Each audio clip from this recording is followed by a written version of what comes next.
जय Hind dear students, कैसे हैं?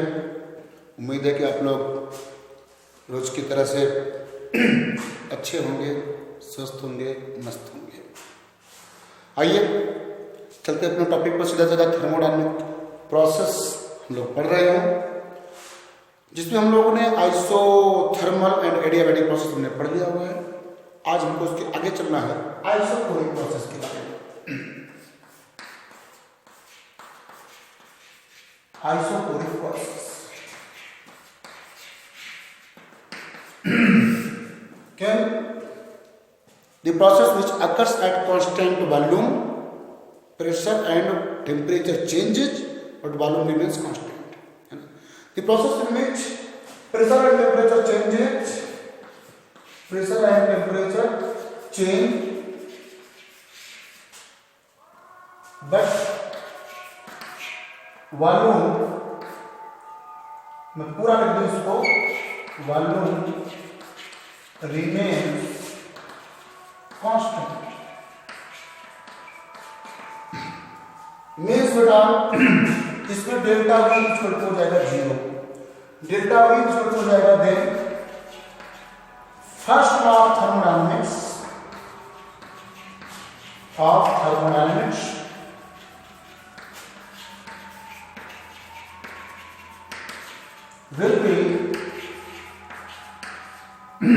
will be delta Q is equal to delta U. क्यों? Because delta W is equal to P delta V and is equal to 0. क्यों? क्योंकि delta V 0 है। ये रहा आइसोकोरिक प्रोसेस और इसमें फर्स्ट लॉ ऑफ थर्मोडायनेमिक्स है ना। ओके, ऐसे आइसोबैरिक प्रोसेस,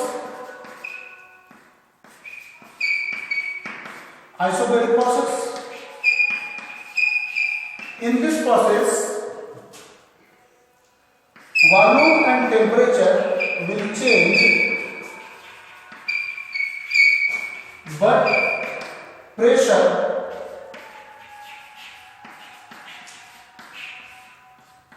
remains constant। यानी बेटा इसमें वर्क डन निकालना होगा। इसमें वर्क डन क्या हो जाएगा, W equal to integration of P dV from V1 to V2। ऐसा वर्क डन के लिए फॉर्मूला हुआ करता है। तो very simple, here pressure is constant, therefore take it outside from the integration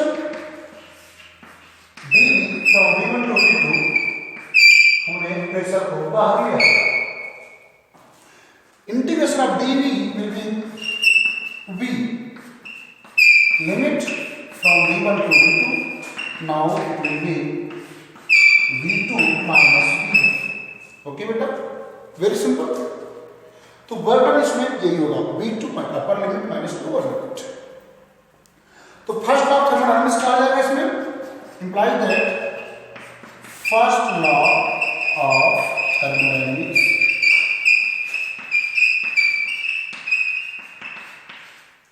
is delta Q equal to delta U plus delta W। और सीधे सीधे लिखें तो delta Q equal to delta U plus P into V2 minus P। तो isobaric process में कुछ ऐसा हो जाएगा फर्स्ट लॉ ऑफ थर्मोडायनेमिक्स का स्वरूप। ओके बच्चों, बेटा इसके आगे चलते हैं। आइए कि फर्स्ट लॉ ऑफ थर्मोडायनेमिक्स का cyclic process, melting process, boiling process में क्या स्वरूप होगा। What is the form of first law of thermodynamics in cyclic process, melting process and boiling process. तो first law of thermodynamics for first cyclic process,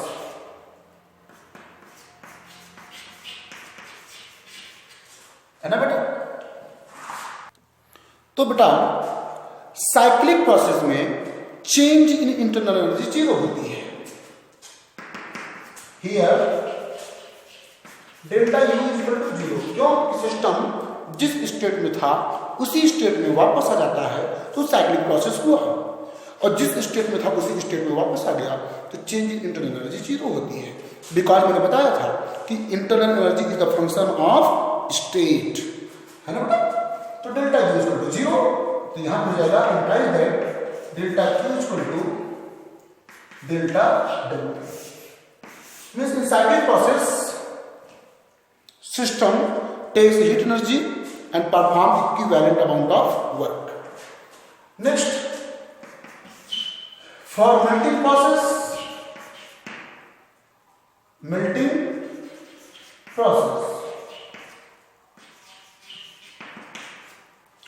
बड़ा melting process में क्या होता है, कोई सॉलिड मेल्ट करके लिक्विड बनता है, उसके वॉल्यूम में चेंज निग्लिजिबल होता है। तो यहां पर हम यूज करेंगे ये delta V nearly equal to 0 implies that delta W equal to P into delta V, this will be nearly equal to 0. This implies that delta Q is equal to delta V. तो first of thermodynamics जो कि delta T equal to delta U plus delta W हुआ करता है, उसके अलग अलग process में अलग अलग रूप हम देख रहे हैं। अप्लाई कैसे कर रहे हैं देखिए। मेल्टिंग प्रोसेस की बात हो गई। अच्छा, मेल्टिंग प्रोसेस में हम आपको एक बात और बता दें, जब कोई सब्सटेंस मेल्ट करता है तो वहां पर latent heat of fusion use किया जाता है। If latent heat of fusion of the substance is LF, then delta Q will be equal to M into LF, latent heat of fusion। बेटा simple सी बात है, मास M क्या है, M is the mass of substance जो melt किया है ना। तो यहां पे हो जाएगा फिर MLF equal to final energy minus initial energy, very simple, it is very simple thing बेटा कि डेल्टा U का मतलब final energy minus initial internal energy equal to MLF। Clear. आइए बॉइलिंग प्रोसेस की बात कर लेते हैं। फॉर बॉइलिंग प्रोसेस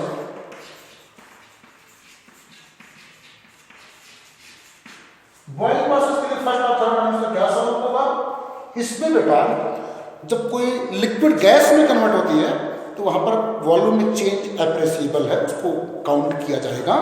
तो यहाँ पे क्या बनता है, फिर यहाँ पे बनेगा delta Q equal to delta U, ये तो हो ही रहा है, डेल्टा W भी हो रहा है। बॉइलिंग प्रोसेस में ये जो है आपका क्या बोलते हैं डेल्टा U, ये तो हो ही रहा है, साथ में डेल्टा W भी वर्क भी हो रहा है। हाँ, if latent heat of vaporisation,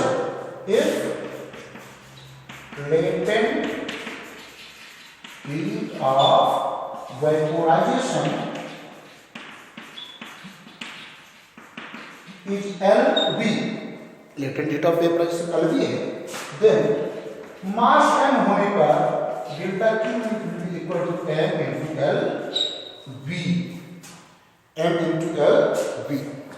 हाँ, यहां पर वर्णन के लिए P into V2 minus V1 लिख सकते हैं, लेकिन नियर अबाउट वहां पे प्रेशर कांस्टेंट लिया जा सकता है।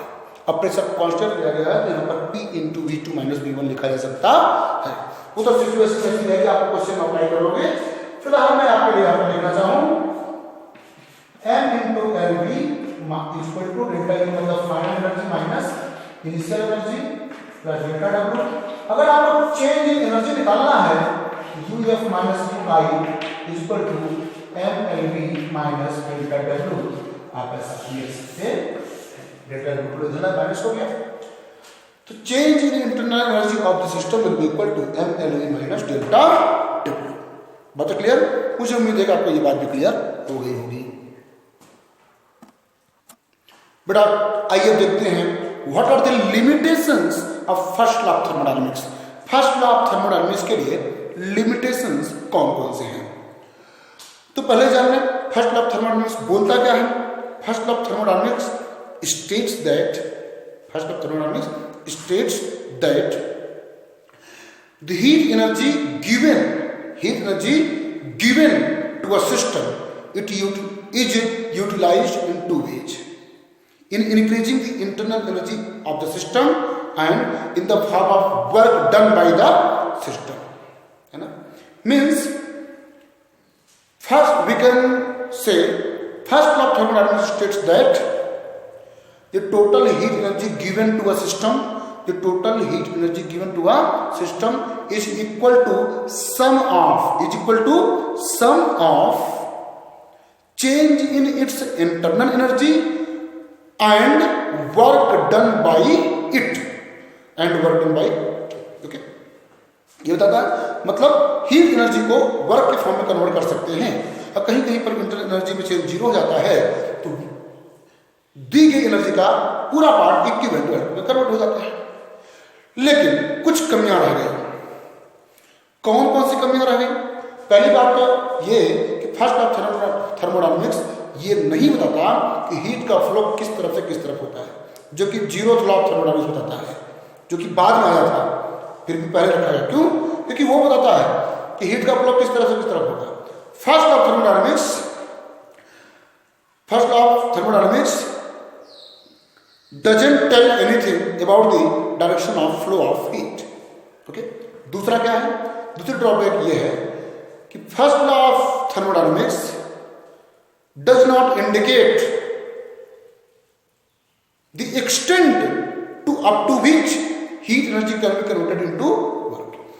हीट एनर्जी को किस एक्सटेंट तक, किस मात्रा तक, कितनी वैल्यू तक वर्क में कन्वर्ट किया जा सकता है, इसके बारे में भी फर्स्ट लॉ ऑफ थर्मोडायनेमिक्स कुछ भी नहीं बताता।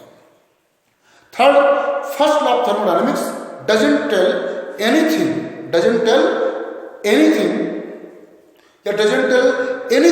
about the conditions under which heat energy can be converted into work।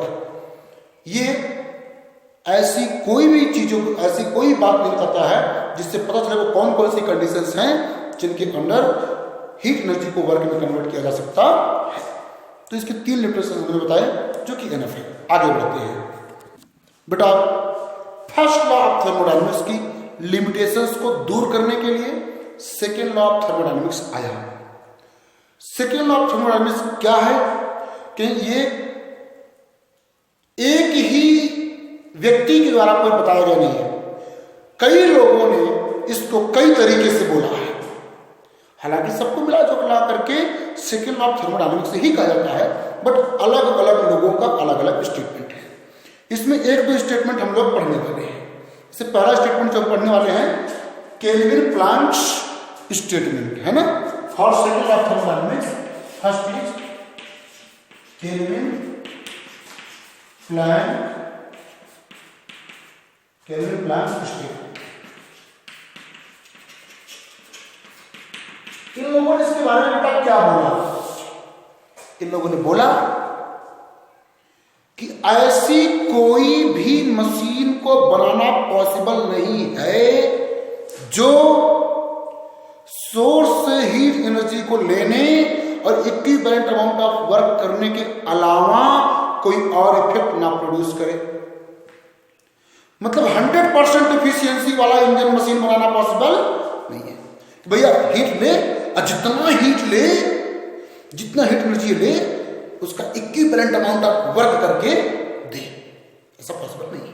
भैया हीट एनर्जी लेगा तो उस हीट एनर्जी कुछ पार्ट उसकी इंटरनल एनर्जी बढ़ाएगा, कुछ पार्ट सराउंडिंग को जाएगा, कुछ पार्ट वर्क में कन्वर्ट होगा, ऐसा होता है। तो क्लास केल्विन प्लैंक के अनुसार है ना, it is impossible to design an engine, it is impossible to design an engine or machine which will produce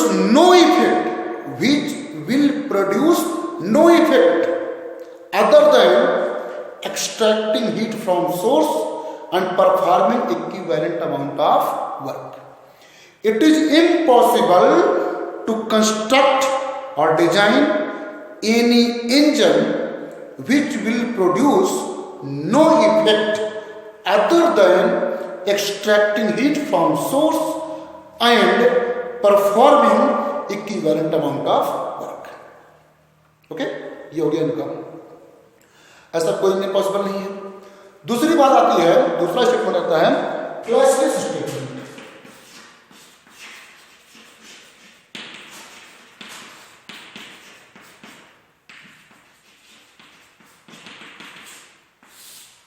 classless statement है ना, ये क्या बोलता है?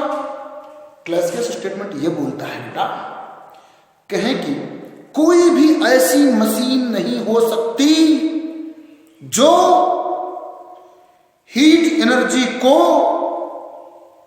लोअर टेम्परेचर वाली बॉडी से हायर टेम्परेचर वाली बॉडी तक अपने आप से ट्रांसफर करे। मशीन पर सेल्फ एक्टिंग मशीन हो, अपने आप से काम करने वाली मशीन हो, उस मशीन पर कोई और एजेंसी वर्क ना कर रही हो, जैसा कि रेफ्रिजरेटर में होता है। रेफ्रिजरेटर में एक्सटर्नल एजेंसी वर्क करती है तो वह रेफ्रिजरेटर लोअर टेम्परेचर वाली बॉडी से हीट एनर्जी लेता है और हायर टेम्परेचर वाली बॉडी को हीट एनर्जी देता है।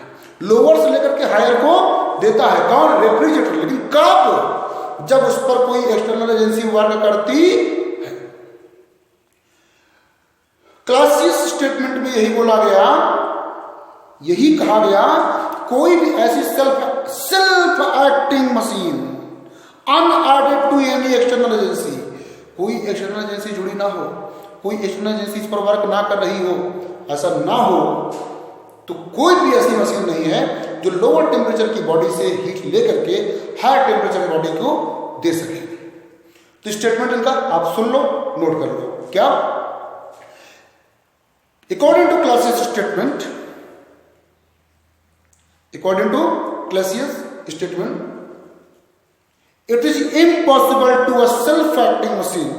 It is impossible to a self-acting machine unaided to external agency.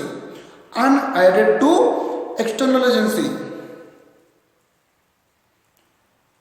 to transfer heat from a body to another body at higher temperature.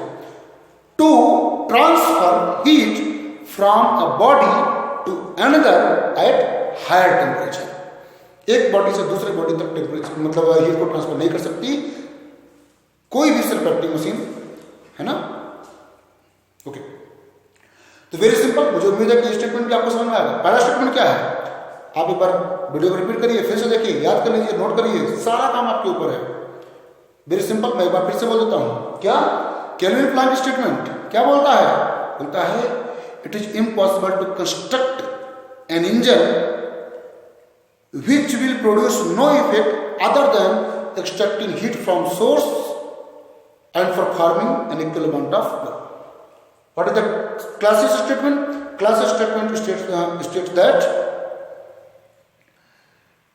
it is impossible for a self-acting machine unadded to any external agency to transfer heat from a body to another at higher temperature. From a body at lower temperature to a body at higher temperature. Clear? Okay. Next thing is significance of second law of thermodynamics. Second law of thermodynamics का महत्व क्या है? ये कौन कौन सी important बातें बताता है? पहली बात बताता है कि किसी भी हीट इंजन की इफिशियंसी 100% नहीं हो सकती। अरे जितना हीट एनर्जी लिया पूरा वर्क कर दिया तो 100% हो जाएगा, पर पूरा तो वर्क होता नहीं। Means there is no heat engine with 100% efficiency. कोई भी हीट इंजन 100% efficiency वाला नहीं सकता। दूसरा, there is no refrigerator या there is no any machine having coefficient of performance infinity. अगर भैया लोअर टेम्परेचर से हीट एनर्जी लेकर के हायर टेम्परेचर अपने आप से कोई इंजन ट्रांसफर करने लगे तो उसका कोएफिशिएंट ऑफ परफॉर्मेंस इंफिनिटी मान लिया जाएगा। कैलकुलेशन होता है, वो अभी मैं आपको बताऊंगा नहीं क्योंकि आपके सिलेबस में हीट इंजन मैंने अभी पढ़ाया नहीं, तो इसलिए मैं नहीं उसका जिक्र नहीं कर रहा हूँ। ठीक है, तो सिंपल सी बात है, कोई भी मशीन अगर लोअर टेम्परेचर बॉडी से हीट लेकर के हाई टेम्परेचर बॉडी को ट्रांसफर करती है तो उसे क्या मान लिया जाएगा, उसका कोफिशिएंट ऑफ परफॉर्मेंस, क्या कोफिशिएंट ऑफ परफॉर्मेंस इन्फिनिटी मानेगा।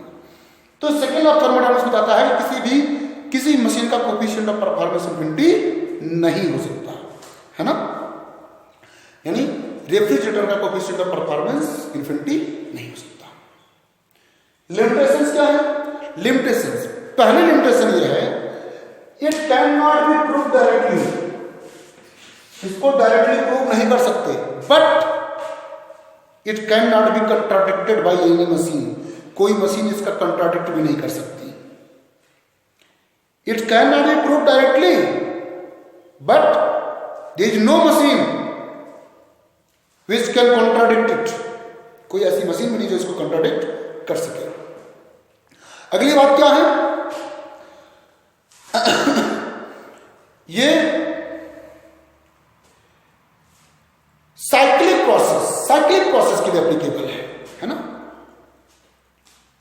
It is applicable to a cyclic process, है ना। अब तीसरी बात है कि it makes no predictions as to what will happen under certain conditions, but simplify states that what will happen under given set of conditions। मतलब अलग अलग कंडीशन में क्या होगा ऐसा नहीं बताता है, ये सिर्फ ये बताता है कुछ गिवन कंडीशन के लिए डिफाइंड है, उन गिवन कंडीशंस में क्या होगा ये बताता है। ओके स्टूडेंट्स, तो मुझे उम्मीद है आप लोगों को सारी बातें अच्छे से समझ में आ गई होंगी। तो फर्स्ट लॉ ऑफ थर्मोडायनामिक्स से कुछ एप्लीकेशंस मैंने बताया, सेकंड लॉ ऑफ थर्मोडायनामिक्स बताया, और हमने इधर भी क्या होता है, सेकंड लॉ ऑफ थर्मोडायनामिक्स का सिग्निफिकेंस क्या है और इसके लिमिटेशंस क्या है। बाकी चीजें नेक्स्ट क्लास में। थैंक यू स्टूडेंट्स, जय हिंद।